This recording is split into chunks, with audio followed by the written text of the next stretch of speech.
I love y'all. I appreciate y'all. Welcome to the Soul Tribe. Now let's get to this video. So before I had my 11-year-old in 2014, I used to be a scammer, right? I'm talking about a stumped down scammer. That was my job. Mother of 3. I'm not ashamed. That was my past. That's what I was doing. So anyway, a friend of mine asked me to ride with him to Atlanta. And at the time, I'm all about my money. So I'm like, cool, because I know I could hit a bunch of stores on the way to Atlanta, right? So I hit my stores. I went and got my gift cards. And if you know, you know, whatever the amount of gift cards it is, you get half of that in cash. So I'm hyped, you know. I got my gift cards. We going to Atlanta. When I come back, I'm going to get the cash out. So we in Alabama on our way to ATL. What happened? We get pulled over by the police. And if anybody know, you ride through Alabama and you look like this, they're going to search. They pulled us over and they asked could they search. I love her accent. Okay, y'all keep asking for a story time of how I had 4 kids by somebody who was also getting somebody else pregnant in between each one of my kids. This finna get real ghetto, so if you don't like ghetto shit, move around. I'm just being honest. Move around. So we had our first kid when we was 17. I know I was being grown, whatever. I don't care. You feel me? It is what it is. So he moved from Ohio to Georgia. I was already living in Georgia. We had our baby. We was together for a while. Then he left. We broke up. He went back to Ohio. So apparently when he went back to Ohio, I guess he started messing with the girl. Then I moved back up there. We got back together, and this when I had my second daughter. Oh no, I was pregnant with my second daughter. I found out about her. She was pregnant with her first kid by him. She had already had a kid by somebody else. She was younger than us. I was new to the city. I didn't know nobody for real. So she ended up inboxing me on Facebook and was like, yeah, me and such and such is together, and he don't claim you or your kid, and just a whole bunch of other bullshit. So when I found out about that, we ended up breaking up. I ended up going back home to Georgia. A few months later, he came back down to Georgia when it was almost time for me to have the baby. I had our baby, and a couple weeks later, it was almost time for her to have her baby. So he left. He was going to be there for her to have the baby. And while he was up there, my plan was to stay down here and then come back up there when my 6 weeks was up. So that's what happened. I went back up there. Her baby was born, and he was basically playing us, both of us, back and forth, back and forth. So him and her ended up being together, and I left. I moved to Indianapolis, where my people from. I moved to Indianapolis. I was doing my own thing for a while. I went back to Ohio to visit, got pregnant again. If y'all want part 2, just let me know, because I'm not going to keep talking, and y'all not going to be listening. I found out that my ex was gay through Cash App. I watched that 2-part story, so you don't have to. That's Kay, and she's telling us she found out that the guy she was dating was DL through his Cash Apps. So they were dating for about 2 years at this point, and they ended up breaking up. Now, they broke up for various reasons, but she had already kind of had suspicions before they broke up that he might be on the DL. She said his behaviors were things like he liked gossiping, he loved to compare himself to other people, he liked to compare himself to her. She said, like, he was trying to figure out who's the baddest between the both of them. She named him Joey. Now, while Kay was in the relationship with Joey, she kind of disconnected with her friends. She wasn't seeing them much. She wasn't hanging out. And so when they broke up, she started reconnecting with her homegirls. Now, one of the people that she connected with was a friend from high school named Ray. Kay ends up telling Ray, like, I kind of feel like Joey might be on the DL.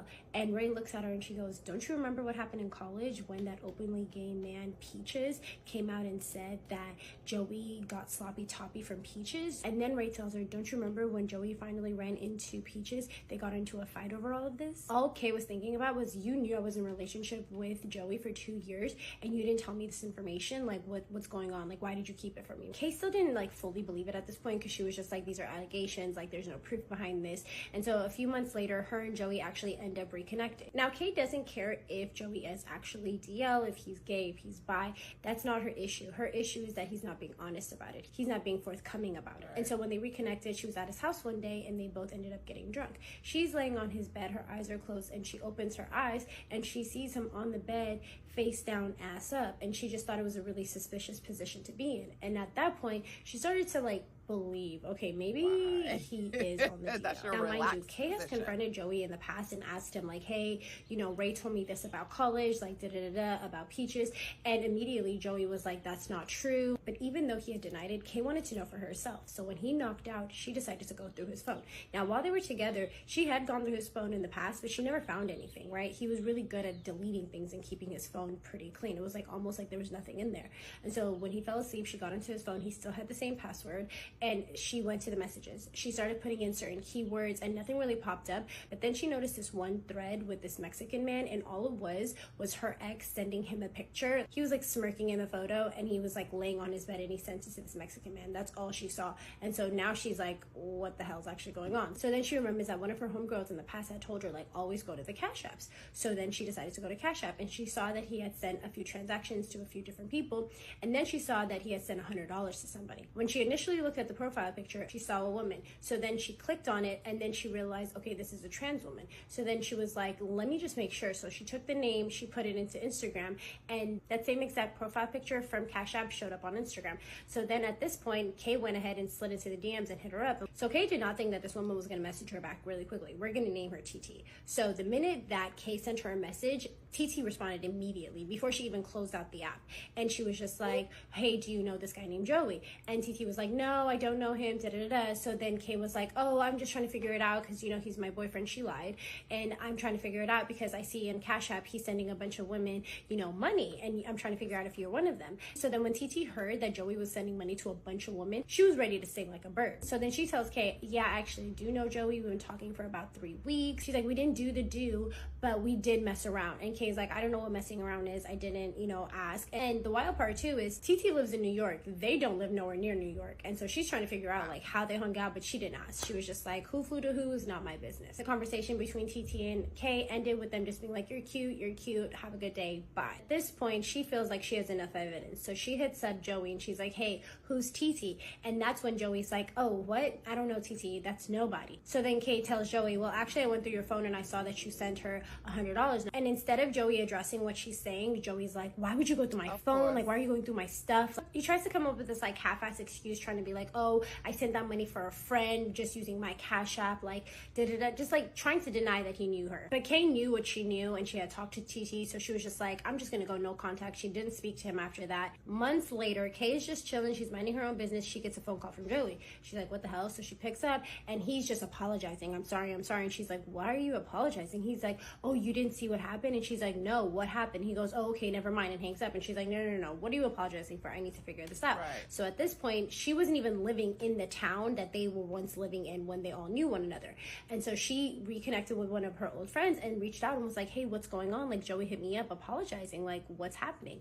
And the friend's like, oh girl, you didn't hear? Apparently, according to this friend, Joey's cousin, who's like his best friend, ended up outing Joey on social media with receipts, telling all of his business about being gay. The cousin revealed that Joey had been seen with other men. Even the story about TT came out, confirming that it was actually true. The cousin is messy boots, because he even mentioned Kay and said, yeah, Kay was even suspicious about you being gay. And so it all came out on social media, and basically Kay felt vindicated. She was like, look, again, I never had an issue with him being bisexual, being gay, whatever he was going to end up telling me he was, but the fact that he had me under the lure that I was dating a straight man was wrong. It was dishonest. She just went on to tell people like, hey, check text messages, check that Cash App, like basically snoop. You guys know how I feel about that. If your intuition is telling you to snoop, snoop. Be careful how you use that information once you have snoop. Don't put yourself in harm's way. Okay, I'm glad that this is in your past and that you've moved on. You deserve somebody that is going to be honest with you about who they are and what they want out of life. You guys tagged me in this a bunch. I wanted to make sure I got it out to you guys. I appreciate you guys as always. Bye. Father, my child was cheating on me with his mother. I watched that 8-part story, so you don't have to. That's Richie, and she's telling us that she found out that her baby daddy and his mother were cheating, and the mother ended up being pregnant. So this story happened about 5 years ago, and she was telling us how like all of a sudden her baby daddy, who we're gonna name Randy, Randy's mom started acting really like hostile towards Richie, and she didn't really understand why. We're gonna name Randy's mom Daphne. So Richie's trying to figure out why Daphne's acting so hostile towards her. So she asked Randy one day, she's like, yo, why is your mom acting like that? And he was like, oh, what do you mean? She's always been like that. And Richie's looking at him like, I've known your mom for years. She's never treated me like this. What are you talking about? So one day they're all together and Daphne's like, hey, where's my grandbaby? Like, I want to see him. And Richie's like, oh, he's at my mom's house. Daphne gets so mad, she literally leaves. And then Randy follows her and leaves with her right afterwards. And so Richie's sitting there like, just because he's not here, you're acting like that? Like, I'm so confused. So she looks up Randy's location and she sees that he's at a hotel. So she ends up calling him and he's like in the car, in the parking lot, right? And he's like, yeah, I'm here with my mom. I'm just trying to calm her down. We'll be back at the house. It ends up taking them 3 hours to get back to the house. When they finally show up, so Richie and Randy are like, let's go home. So they hop in the car. And the minute that Richie got into the car, she's like, it smells like people have been doing grown folks things in this car. What the hell is going on? So she's looking at Randy sideways. Randy's claiming that it was only him and Daphne in the car. Why would there be such a scent in the car? So then Daphne's like, where's your mom's car? Like, she drove off on her own. Like, where's her car? And he's like, oh, my dad came and picked up her car. And then I dropped my mom off at my grandmother's house. So she said the car beeper was going off, telling her, like, put her seatbelt on. So she goes to put her seatbelt on. And when she looks, there's a Magnum wrapper just sitting there. We'll just call it Magnum. I don't really know if it was, but y'all know what I'm talking about. And she's like, what the hell? So she starts spazzing. Richie gets so pissed off, she grabs the wheel, she swerves the car. Richie's going off so bad. She said when she looked at Randy, he just had fear in his face. The car ends up getting smashed up really badly. So people end up coming out to help them. She still gets up, picks up a stick and starts trying to hit Randy with it. Someone else sees all this commotion. They walk up and they're asking them like, are you guys okay? And Randy's like, no, we're fine, we're fine. They end up like leaving their car there and walking to a gas station. And as they're walking to the gas station, Randy's trying to talk to Richie. She smacks him in the face. She's like, don't speak to me. Like, I have nothing to say to you. Richie tries to text her mom and be like, hey, I need you to call me back really quickly. And when she didn't, it like obviously freaked her out because she's like, my mom never doesn't answer my text messages. And so she's like at the gas station now and she's crying. She's thinking that her and Randy are on their way to marriage. They're like locked in. So the police end up arriving at the scene and Randy lies to the police and tells him, oh, I saw a deer and I swerved so I wouldn't hit it. At this point, Richie's not saying anything. She's just being quiet. They clear them. They send them to the hospital. The hospital makes sure they're okay. She gets home and she immediately starts packing her things. Randy's trying to explain himself out of it. He's like trying to tell her, no, don't leave. Like, that's not mine. I don't know why you're tripping. Like, that's not even mine. And she's telling him, like, come up with an answer then. Tell me what this is. Tell me whose this is. Like, make it make sense. Right. And he literally looks her in the face and goes, that's my mom's. And Richie even jokingly says, like, what do you mean? What, are you sleeping with your mom or something? Randy's like, yeah, my mom and my dad have been having issues and my mom was trying to use this as an excuse to leave and cheat. So at this point, Randy actually ends up getting on the phone with his mom and being like, hey mom, can you tell Richie like that wasn't mine? Not even 10 minutes after getting off the phone with Daphne, there's a knock on the door and they're like, what the hell, what's going on? And they're like, we're not expecting anybody. The only person that even comes over to our place is Daphne, so who could that be, right? So Randy goes to check through the peephole, which Richie thought was really weird, and then immediately he goes straight to the closet and he goes to grab his pew-pew. Come to find out, it's Randy's dad on the other side. We're gonna name him Jeff. The whole time that Jeff is beating on the door, he's screaming, he's yelling, he's acting so wild, and Richie's so shocked because she's like, Jeff is such a calm, quiet, like really chill guy, and he is acting completely besides himself right now. Mind you, Richie feels like Jeff is being used by Daphne. He's not even her type apparently. All of a sudden Randy pushes her to the floor and he tells her, go in the room right now. So he goes to open the door, and the minute he goes to open up the door, he drops the pew-pew and it goes off, but it doesn't hit anybody. That obviously scared Richie, so she runs out, and when she runs out, she was horrified to see what she saw.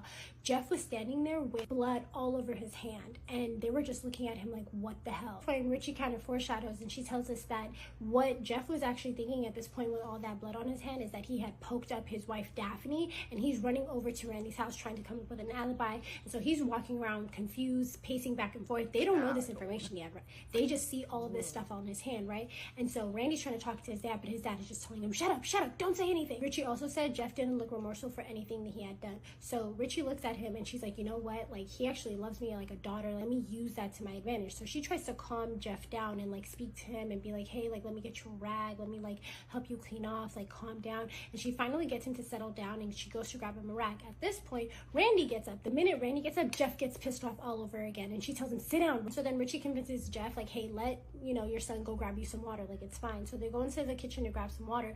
Richie is shaken up. She's like Loki having a little breakdown in the kitchen, crying, and she, from the corner of her eye, sees Randy put some type of white substance inside of the water that he was about to give to Jeff. She's like, I'm not about to say anything. I'm going to take this to the grave. Like, I don't know what you're putting in there. That's a cabinet I can't even reach. I don't know what's up there. So they go back in there and they hand Jeff the water and the rag. She doesn't want to do anything as far as like touching it because she's like, this is clearly some sort of crime. The minute they hand Jeff that glass of water, he chugs it down. Richie is watching and she's mortified. So at this point, Jeff is only talking to Richie and he's saying some stuff and he's telling Randy, like, you better shut up. And if you don't shut up and try to say something, I'm gonna unalive you. He's directly speaking to Richie at this point. And this is when Jeff reveals that he has an iPad that's connected to Daphne's phone, and every message that she receives, he receives. He said Daphne didn't even know about the iPad. Jeff goes on to tell Richie, I saw messages between Randy and Daphne when they were at that hotel.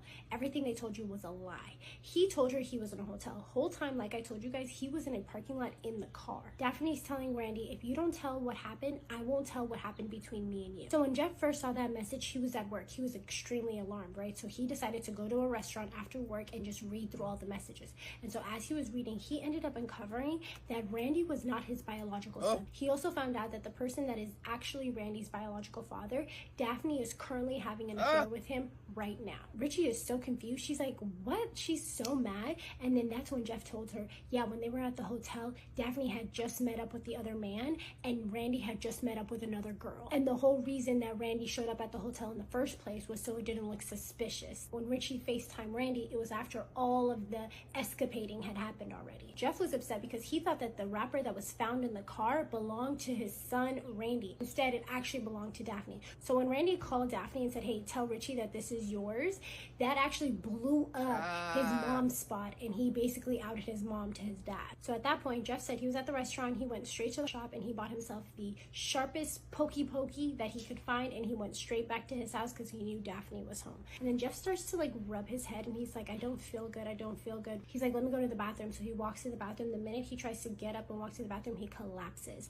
Randy's sitting there like nothing happened, like everything's completely normal. Richie's obviously freaking out. Randy goes, he looks at Jeff, he turns off the lights of the bathroom and he closes the door. And Richie's like, what's going on? What happened? Like, is he okay? Is he unalived? He's like, he's not unalived yet. At this point, Richie's like, I'm leaving. You got Jeff knocked out in the bathroom. I don't want anything to do with this. And so she's trying to leave. First, she tries to get in her car. She realizes, I've totaled the car. I can't do that.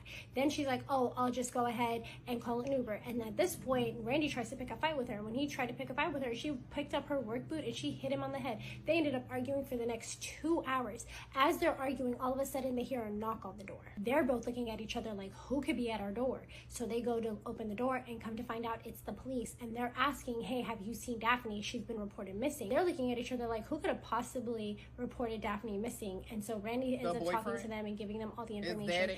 Richie said had the cops even just stepped a foot into the house, they would have seen the rag that Jeff used to clean himself with, the pew, all of the mess that was happening. Jeff knocked out in the bathroom. Randy ends up breaking down crying. The police leave once they've gathered all the information from Randy. Come to find out, the person that actually reported Daphne missing was the other man that she was sleeping with, Randy's apparent biological father, who we're gonna call Jason. Before Richie or Randy can collect their thoughts, Jeff has woken up and he's quiet. He hears the police. He doesn't want to get caught. He just pokeyed his wife. So he's in the bathroom quietly. After they leave, he sneaks out and he comes around the front and he grabs his son. He's wrapped him up at this point. He gets Randy to sit down and Jeff doesn't skip a beat. He doesn't even ask why he was knocked out on the bathroom floor. He goes right back to telling the story. So he says he shows up to the house and he walks in and he hears, noises. He bursts through the door to find Jason and Daphne on top of each other. Jason hops up, he sees the situation, he goes running. Daphne tries to hop up and run after him. When she realizes that she doesn't have the keys, between the two of them, somehow Daphne got picked to come back into the room and grab the keys. When she walks into the keys, she finds Jeff on the bed crying. Daphne tries to make a run for it. Jeff hops up and he pokes her a few times. And so at this point, they're outside. Jason sees everything. Jeff gets up. He doesn't know if she's, unalived or not, and he runs off. So at that point, when Jason saw Daphne on the floor and he saw Jeff run off, he ran back into the house, he grabbed the keys and he left. And I guess he got really panicked and he ended up calling the police and reporting her missing. While Jeff is explaining all of this to Randy, all of a sudden they hear glass break from the primary bedroom. And when they go and look, they see that Randy had ran off. And not only did Randy ran off, but he also left his phone behind. And so now the police are calling Randy's phone. Come to find out, when the police arrived, they obviously found Daphne on the ground and they were able to transport her to the hospital. Richie said that Daphne was in critical but stable condition and that she had made it through her surgeries. So at this point, Randy is MIA. Jeff has Randy's phone in his hand and the police are calling him. And so he tells Richie, go ahead and tell the cops that Randy ran away so that he can shift suspicion to him. And then Randy tells her, tell the police to call your phone now, because he's thinking we're about to leave Randy's phone in the house. At this point, Richie's like, this man is sinister. I don't know what he's planning. Let me come up with a backup plan. So again, playing on the fact that he has a soft spot for her, she ends up telling Jeff, hey, I'm actually pregnant. This is your grandson. Immediately, he starts acting like nicer. He starts acting more like calm. After not finding her house keys, they hop in the car and they start driving off. And they're driving by a bunch of gas stations. Mind you, Jeff is on E. He needs to fill up, and he drives by at least 5 or 6 gas stations. Finally, he turns into this random gas station, and she's like, what's so special about this one? Come to find out, this gas station was owned by his childhood best friend. He ends up letting Jeff fill up for free. Richie's like, I need to go use the bathroom. Again, I'm preggo. Let me use the bathroom, right? So he lets her. She walks inside. At some point, Jeff's best friend followed her into the bathroom as well, and he tried to essay her in there. And she's like screaming and yelling and trying to get him off of her. A customer ends up walking into the store, and they're actually looking for the bathroom too. Richie is fighting for her life in that bathroom. She ends up kicking him in the balls. She's like, I would have given blue balls if I could. Jeff's best friend ends up running out of the bathroom, and then he runs back into the bathroom when he sees the customers are trying to make it seem like he's trying to help Richie rather than being the cause of all the commotion. So when Richie came out, the best friend is standing right there. It re-traumatized her again, and Jeff is yelling at her like, what happened? What happened? Are you okay? And so she was like, I'm not about to lie. I'm going to tell you exactly what happened. And she tells him exactly what the best friend tried to do. That Jeff gets so pissed off, he just starts letting off on his best friend. So then Richie walks out, but then she ends up hearing the best friend trying to lie and be like, no, I didn't do that. No, I didn't do that. So she goes back in there and she starts laying on him too and being like, don't lie. Why would I lie? So he ends up giving him $500. So they hop back in the car and they're driving. And then Richie realizes that Jeff's phone is going off and off. And she's like, what's going on? Come to find out, the police have been calling Jeff and he's not picking up. So when the police realize that Jeff's not picking up, they start calling Richie's phone. And so she's like, hey, I have to pick up. I'm the only one that's been talking to the police. If I all of a sudden decide to stop talking to them, like, it's going to be an issue. So then Jeff pulls off to the side of the street and he tells her to get out. When she gets out and the police call again, he tells her just scream, scream. And she starts screaming and he lets off 3 pew-pews into the air. And then he grabs the phone and he's like, yeah, come get me and my girlfriend. The whole time Richie's thinking, well, now I'm hoping that they track my phone and come and get me. At this point, Randy ends up leaving the shells from the pew-pew in the bushes along with Richie's phone. And Richie's like, damn, there goes my hopes of being tracked. But what they didn't know was that somebody heard those 3 shots go off and they had called the police at this point. So back at the hospital, Daphne is good. She's out of surgery. First, the doctors asked her, like, where's your husband at? And she's like, oh, I don't know. He's at work. And then the police arrive and they ask Daphne, can you describe what the person looked like that did this to you? And Daphne's like, no, I can't. And so now the doctor and the police are looking at her like, you can't describe who did this to you? And the doctors end up walking up to her and being like, hey, we just wanted to let you know, congratulations, you're pregnant. And instead of saying anything, being surprised, nothing, she asked for her phone. And immediately she ends up texting Randy and being like, oh my God, I'm so sorry. I'm pregnant. It's not going to be Jason's son because me and Jason use protection. You're the only person I don't use protection from. Randy's phone is back at the house and Randy's gone. These messages that are being sent to Randy from Daphne are going straight to Jeff's iPad that he still has. And so he starts panicking. He starts just losing. Oh my God, I got a vasectomy after, Randy was born, like 2 years after he was born. This is definitely not my kid. Jeff was so distracted, he swerved into the wrong lane. And then he tried to swerve back. One of the tires popped at that moment. They end up flipping the car 5 times. The car is so damaged. Jeff is injured. The people that Jeff almost hit on the wrong side of the street had stopped and tried to help him get them out of the car. Jeff is screaming and saying that his leg hurts. They end up being on the side of the street for hours trying to make sure that Jeff was okay. Finally, the people are like, hey, like, your car is done for. Like, is there anything we can do? Can we take you to the hospital? Jeff is like, can you just take me to the hotel? They end up packing all into the other person's car. At this point, Jeff is telling Richie, hey, go grab the pew-pew, go grab the phone, go grab everything else from the car. And Richie's looking at him like, I'm not going to do it. So the guy ends up going and grabbing it. They take him to a hotel and they end up spending $400 out of $500 that the best friend had given them to be able to stay at that hotel for 4 days. But little did Richie know that they were only going to be able to stay there for a day and a half because he starts spazzing. And she's looking at him like, I'm pregnant, like, I'm tired. And he's like, I don't care. We're only going to stay here for a day and a half. He ended up making a mistake and he used his real ID when he checked into the hotel. So at this point, the police have contacted Jason and said, hey, we found Daphne. Jason's like, oh, is she okay? Is she all right? And the police are like, is she okay? Like, and before they can even say anything, Jason just starts admitting all of his involvement in the entire situation.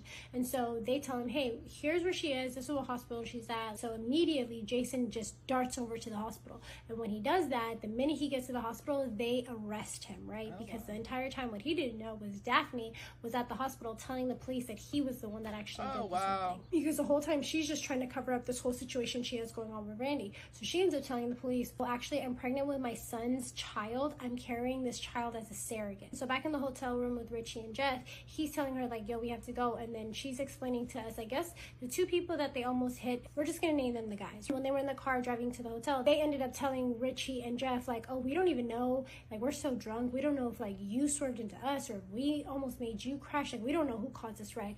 And so at this point, Jeff starts typing into his iPad and he tells Richie, like, don't say anything, right? He starts recording the conversation. And so this is when Jeff is like, yeah, you did cause it. You were the reason that we ended up crashing. Jeff's like, yeah, I have a dash camera and it's attached to my phone and I need to call the police. I need help. I'm injured. The guy started begging Jeff and being like, no, like, please don't, like, call the police. Like, we'll just leave you guys stranded. Like, why are you acting like this? Mind you, at this point, they were like an hour and a half away from the crash site. Jeff doesn't care. He's still going on with the ruse. He's like, yeah, I'll call the police and I'll tell them that you were drunk and that you kidnapped us. You want to get hit with a DUI and kidnapping? This entire time, Jeff is still recording. He's making sure he gets their faces on the camera. Then the driver is going to say, it's your word against ours. So this is when Jeff tells them, hey, I've been recording this entire conversation. And this is when the men start freaking out. Don't call the police. We're brothers. We can't live without each other. So Richie and Jeff are looking at each other like, you're brothers, but you can't live without each other. Turns out the guys, they were never brothers. They were actually lovers. And this is when the guys reveal, we're married to women. We can't have this get out. So then Jeff is like, boom, perfect. I'm going to use this as leverage. So he tells them, give my daughter-in-law the keys. Give her the keys to the car. So the guys hand over the keys and Jeff is like, hey, we're about to be on our way. You got to find your own way home. He's like, we can drop you off, but if you say anything to your wives, we'll tell them everything. So the guys at this point are laughing, and that's when Jeff picks up their wallets. And so they shut up real quick. Jeff's like, I can tell you got a lot of money based off the cards you have in this wallet. He's like, give me your passcode. Put your passcode in. He writes down their passcodes to their phones as well. They hop in the car. Richie jumps into the driver's seat. Jeff is pointing the pew-pew at the men in the back seat. They end up heading back an hour and a half where they were just coming from. They end up passing by the car they had just totaled. The car's tinted, so they're good.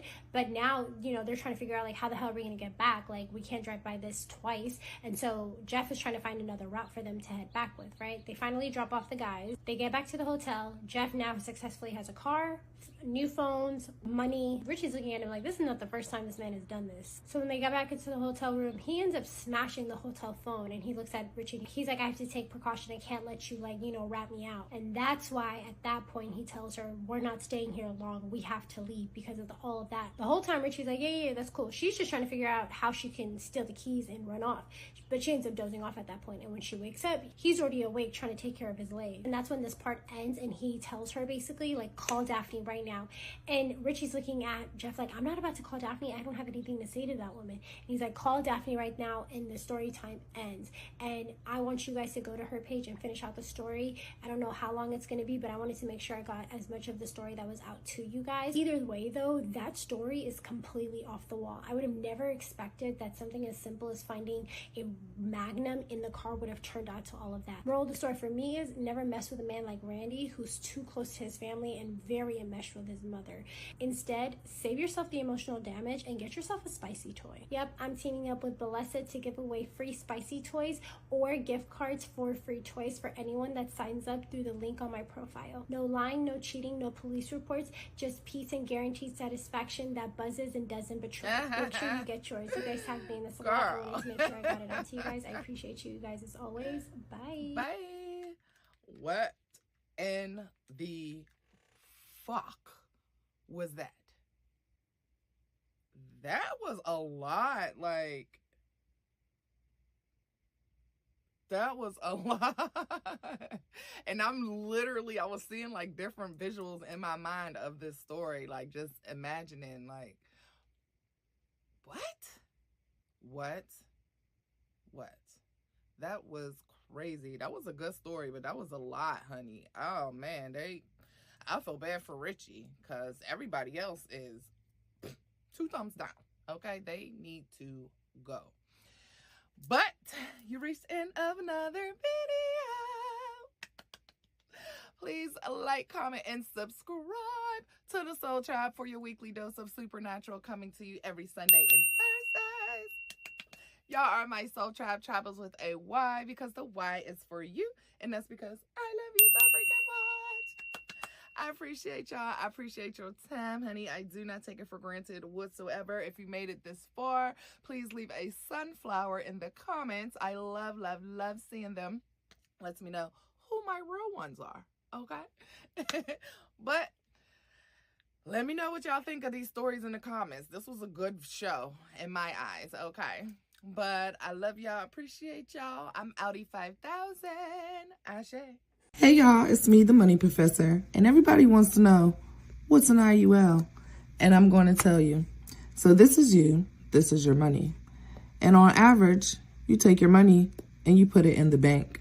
And when you put your money in the bank, it's only going to grow at a whopping 0.01%, maybe a 0.001%. And while it's in the bank is loaning out your money, compounding your money, and making and keeping all of the money. And what you should do is take that money and put it into an IUL. And what's an IUL? It's an Index Universal Life Insurance Policy. So when your money's inside an IUL, it is protected and it's guaranteed to grow on an average of 8 to 10%. All right. And so when it's in those accounts, the account grows because it is growing on a compound or uninterrupted compound interest. And when it's protected protected because it has a 0% floor, guaranteed, no losses. Okay, so when the money is in that account, at the same time, it's growing cash value. And when you have that cash value, you're able to spend that money tax-free. You can use that money for leverage, such as, college funding, investing in property, or just other cash building assets. You can use that money as income replacement for retirement funding, or even build your own private bank, becoming your own family bank. And at the same time, it's a death benefit. It's a life insurance policy. So this death benefit, you are able to leave a legacy. It comes with living benefits for chronically ill or, critical illnesses. And also it's collateral. You are using this money to pay back this money when you are taking it while you're still alive. DM me more or hit the link in my bio if you are interested in creating your own IUL.